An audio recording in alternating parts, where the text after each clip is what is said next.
So I want to start with, what is self-sufficiency to you?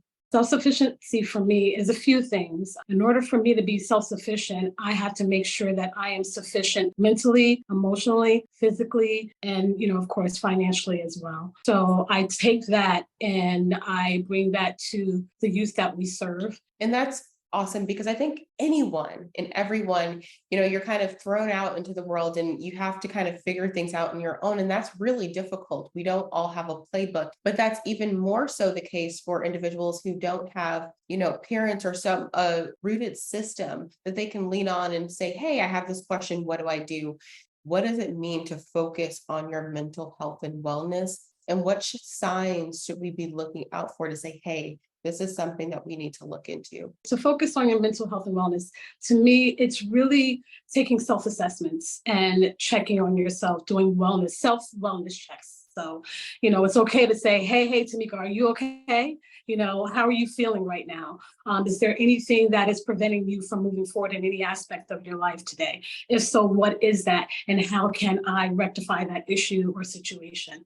So it's really taking self-assessments, pulling yourself away from the day-to-day monotony of trying to thrive, right? And just taking a moment to self and reflecting. And in addition to that, when you feel that for example, I would say maybe like a year ago or a little less than a year ago, I had experienced burnout personally.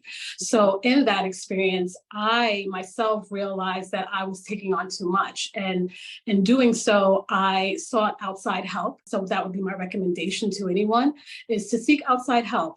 I did that by way of reaching out to a spiritual teacher and also getting a personal life coach. Not only did I reach out for help, I also did the necessary spiritual work to assist myself in pulling myself up out of those dark moments of being burnt out.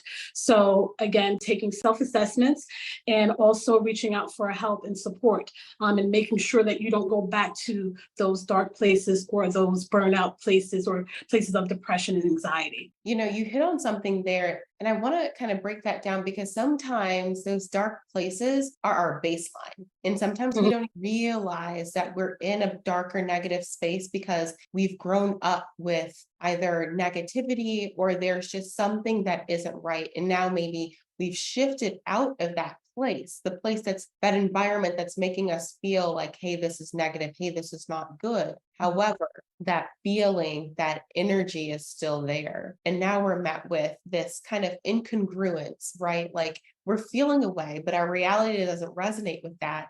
But this is the way we've always felt. So Yeah. what's wrong? And I think that's where the self-checks really come in handy, obviously in other situations as well, as checking in with myself and asking those really basic, seemingly simple, fundamental questions of, how do I feel? Why do I feel this way?